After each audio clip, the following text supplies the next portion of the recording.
Assalamualaikum warahmatullahi wabarakatuh. Apa kabar anak-anak Ustaz semuanya? Semoga antum dan keluarga besar selalu dalam keadaan sehat walafiat dan dalam perlindungan Allah Subhanahu wa taala. Kita bertemu lagi dalam LKPD yang keempat dalam mata pelajaran bimbingan dan konseling dengan tema menjaga penampilan dan kepribadian. Tentu saja bersama Ustadz Adnan Arafani.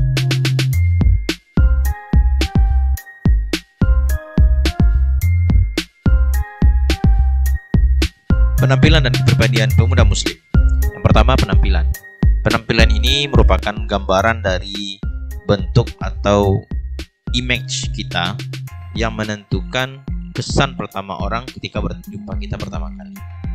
Nah, ternyata dalam Islam penampilan itu menjadi satu hal yang sangat diperhatikan. Coba simak ajaran Rasulullah SAW melalui sabda beliau, tidak akan masuk surga orang yang dalam hatinya ada kesombongan sebesar biji debu. Kemudian ada seorang sahabat yang bertanya, "Ya Rasulullah, sesungguhnya setiap orang yang suka memakai baju yang indah dan alas kaki yang bagus, apakah termasuk kepada kesombongan?" Rasulullah menjawab, "Sesungguhnya Allah Maha Indah dan mencintai keindahan. Kesombongan itu adalah menolak kebenaran dan merendahkan orang lain." Maka dari sini kita menyimpulkan bahwasanya Islam sangat mementingkan penampilan. Selanjutnya kita masuk kepada kepribadian. Nah, kepribadian ini tidak nampak secara fisik, tidak langsung terlihat oleh kasat mata. Dia akan terlihat setelah kita bergaul, setelah kita tahu tingkah lakunya, bagaimana dia bersikap, bagaimana dia berpikir. Semuanya tercermin dalam kepribadian. Nah, dalam hal ini ada beberapa bagian kepribadian yang akan kita garis bawahi.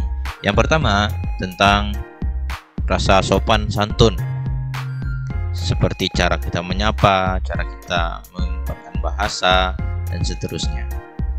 Bahkan Rasulullah SAW diutus untuk menyempurnakan akhlak agar manusia semakin sopan santun. Sebagaimana dalam hadis Al-Baihaqi, Rasulullah bersabda, "Innama bu'istu liutammima makarimal akhlaq." Kemudian keramah tamahan. Kita juga sebagai seorang muslim tentu sangat menyukai orang yang ramah dan santun kepada kita. Maka oleh sebab itu, dalam hal ini ada hadis yang perlu kita ambil menjadi perhatian utama, yaitu hadis tentang hak seorang muslim terhadap muslim lainnya. Ada 5 hak seorang muslim terhadap muslim lainnya. Yang pertama, apabila bertemu, berilah salam kepadanya. Yang kedua, mengunjunginya apabila ia sakit. Selanjutnya, mengantarkan jenazahnya dan apabila ia meninggal dunia. Kemudian memenuhi undangan apabila ia mengundang, serta mendoakan apabila ia bersin. Kemudian, rasa hormat atau respect. Ini menunjukkan integritas pribadi seseorang.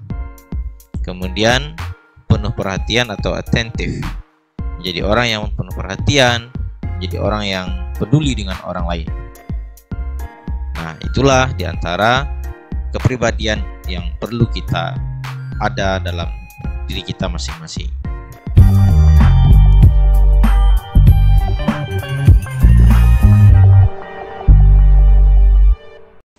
Photo. No. Hi. Okay.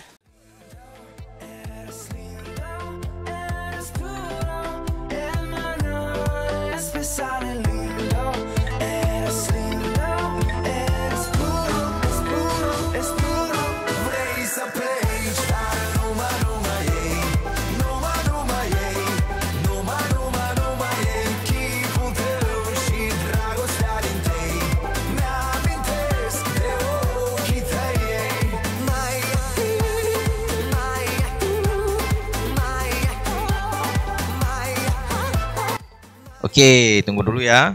Antum semangat sekali. Nah, Ustadz jelaskan dulu tugasnya nih. Oke, tugas 1 dan tugas 2-nya adalah antum cek lagi hadis tadi, hadis riwayat Bukhari dan Muslim, tentang hak muslim terhadap muslim lainnya. Kemudian, nah ini hadisnya ya. Lafaz hadisnya. Ada versi yang 5 dan versi yang 6. Namun untuk tugas 1 dan 2 itu antum diminta untuk mendeskripsikan pengalaman antum saat menunaikan hak atas muslim lainnya berdasarkan butir-butir dalam hadis tersebut. Lembar berikut ini dapat antum gunakan untuk mengerjakan tugas 2 ini. Silahkan dirobek sesuai garisnya lalu rekatkan di buku tugas. Nah, ini dia ya, yang di paling bawah. Pengalaman ana ketika, ini contohnya. Pertama, mengucapkan salam saat bertemu. Nah, antum deskripsikan di bawahnya. Seberapa sering antum mengucapkan salam pada teman atau keluarga? Nah, jawab berapa seringnya, kemudian di mana biasanya. Nah, di mana antum mengucapkan salam biasanya terhadap orang yang antum ucapkan salam tersebut. Selanjutnya yang kedua, mengunjungi yang sakit. Antum deskripsikan di sini seperti apa, siapa yang sakit yang antum kunjungi terakhir kali, dengan siapa antum ke sana. Kemudian mengantarkan jenazah apabila meninggal dunia. Nah, untuk yang nomor 3 ini, kapan terakhir kali antum bertakziah? Jelaskan kapan, kemudian dengan siapa juga antum ke sana. Yang nomor 4, ceritakan kegiatan yang antum hadiri sebagai undangan. Ini untuk poin hak memenuhi undangan saudara jika diundang. Kemudian yang terakhir, mendoakan apabila bersin. Gambarkan kebiasaan di keluarga antum dalam masalah ini. Siapa yang biasanya, apakah sudah semuanya terbiasa atau belum?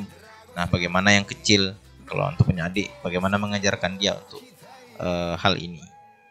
Ini untuk tugas 1 dan 2. Sedangkan tugas yang ketiga adalah hadis ini antum hafal, antum setorkan ke ustadz nanti ketika antum datang ke sekolah. Oke, demikian saja. Lanjut lagi.